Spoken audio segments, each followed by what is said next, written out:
মধ্যপ্রাচ্যে ইরানকে ঘিরে চলমান যুদ্ধে পরিস্থিতি ক্রমেই জটিল ও বিস্তৃত আকার নিচ্ছে।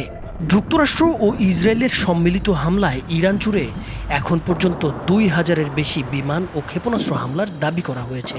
ধ্বংস করা হয়েছে অন্তত ১১টি ইরানি জাহাজ। যুক্তরাষ্ট্রের প্রেসিডেন্ট ডোনাল্ড ট্রাম্প দাবি করেছেন, অভিযানে ইরানের অন্তত ৪৮ জন শীর্ষ নেতাকে হত্যা করা সম্ভব হয়েছে। অন্যদিকে ইরানের রেড ক্রিসেন্ট জানিয়েছে, দেশটির ১৫৩টি শহরের ৫০৪টি স্থানে হামলায় এখন পর্যন্ত অন্তত ৭৮৭ জন নিহত হয়েছেন। অন্যদিকে ইসরায়েলের ১১ জন নাগরিক এবং যুক্তরাষ্ট্রের ৬ জন সেনা নিহত হয়েছেন ইরানি হামলায়।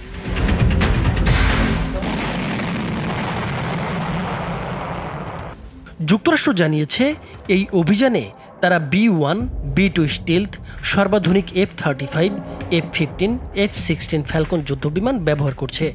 ড্রোন ও ক্ষেপণাস্ত্রের মধ্যে রয়েছে MQ-9 রিপার ড্রোন, ভূমি থেকে নিক্ষেপযোগ্য M142 high mobility artillery rocket system বা হিমার্স, সাগর থেকে নিক্ষেপযোগ্য টমাহক ক্রুজ ক্ষেপণাস্ত্র ব্যবহার করা হয়েছে। যুক্তরাষ্ট্র ও উপসাগরীয় দেশগুলোর এক যৌথ বিবৃতিতে বলা হয়েছে, Iran Bahrain, Iraq, Jordan, Kuwait, Oman, Qatar, Saudi Arab ও সংযুক্ত আরব আমিরাতে হামলা চালিয়েছে। সংযুক্ত আরব আমিরাতের দুবাই ও সামহা এবং কাতারের রাজধানী দোহায় বিস্ফোরণের খবর পাওয়া গেছে। সৌদি আরবের বৃহত্তম তেল শোধনাগার সৌদি আরামকোতে ড্রোন হামলার পর তা বন্ধ ঘোষণা করা হয়েছে। অন্যদিকে সাইপ্রাসে যুক্তরাজ্যের একটি ঘাঁটিতেও ড্রোন হামলার কথা নিশ্চিত করেছে ব্রিটিশ প্রতিরক্ষা মন্ত্রণালয়। এসব হামলার পর কুয়েতে মার্কিন দূতাবাস সাময়িকভাবে বন্ধ করা হয়েছে। সৌদি আরবে সব কনসুলার সেবা বাতিল করেছে যুক্তরাষ্ট্র। এছাড়া ইসরায়েল সহ মধ্যপ্রাচ্যের সব দেশ থেকে নাগরিকদের দ্রুত সরে যাওয়ার আহ্বান জানিয়েছে ওয়াশিংটন। এদিকে ইরানের বিপ্লবী গার্ড হরমুজ প্রণালী বন্ধ ঘোষণা করেছে। খামেনির মৃত্যুর পর ইরানের নেতারা যুক্তরাষ্ট্রের সঙ্গে আলোচনায় বসতে চায় এমন দাবি করেছে ওয়াশিংটন।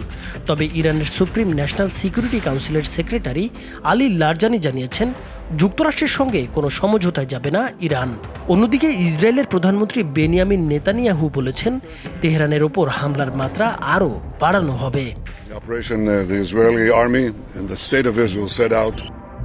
যুক্তরাজ্যের প্রধানমন্ত্রী কিয়ের স্টারমার জানিয়েছেন, তারা হামলায় জড়িত নয় এবং সরাসরি অংশও নেবে না। তবে প্রতিরক্ষামূলক ব্যবস্থার জন্য ব্রিটিশ ঘাঁটি ব্যবহারের অনুমতি দেওয়া হতে পারে। চীন, যুক্তরাষ্ট্র ও ইসরায়েলের এই হামলার তীব্র নিন্দা জানিয়েছে। তাদের মতে এটি ইরানের সার্বভৌমত্বের গুরুতর লঙ্ঘন। রুশ প্রেসিডেন্ট ভ্লাদিমির পুতিন এই হত্যাকাণ্ডকে আন্তর্জাতিক আইনের লঙ্ঘন বলে মন্তব্য করেছেন এবং মধ্যপ্রাচ্যে উত্তেজনা ছড়িয়ে পড়ার আশঙ্কা ব্যক্ত করেছেন। জার্মানি জানিয়েছে, ইরানের হামলা অব্যাহত থাকলে যুক্তরাষ্ট্র ও ইসরায়েলের অভিযানে যোগ দেওয়ার বিষয়টি বিবেচনা করবে তারা। ফ্রান্সের প্রেসিডেন্ট ইমানুয়েল ম্যাক্রো সতর্ক করেছেন, এই সংঘাত বিশ্ব শান্তির জন্য ভয়াবহ বিপদ ডেকে আনতে পারে। তবে প্রয়োজন হলে নিজেদের স্বার্থ রক্ষায় ব্যবস্থা নেওয়ার কথাও জানিয়েছেন তিনি। জাতিসংঘের মহাসচিব আন্তোনিও গুতেরেস চলমান সংঘাত বন্ধের আহ্বান জানিয়েছেন। তার সতর্কবার্তা, এই সংঘাত থামানো না গেলে তা বিশ্ব শান্তি ও নিরাপত্তার জন্য মারাত্মক বিপর্যয় ডেকে আনতে পারে। বিশ্লেষকরা বলছেন, পাল্টাপাল্টি হামলা, জোটগত অবস্থান ও বৈশ্বিক শক্তিগুলোর ভিন্নমুখী প্রতিক্রিয়ায় স্পষ্ট, এই যুদ্ধ এখন আর কেবল ইরান ও ইসরায়েল যুক্তরাষ্ট্রের মধ্যে সীমাবদ্ধ নেই। এটি ধীরে ধীরে রূপ নিচ্ছে এক বিস্তৃত আঞ্চলিক সংকটে, যার প্রভাব বিশ্ব রাজনীতির ভারসাম্যকে নাড়িয়ে দিতে পারে। নাইমুর হোসেন, মাছরাঙা টেলিভিশন।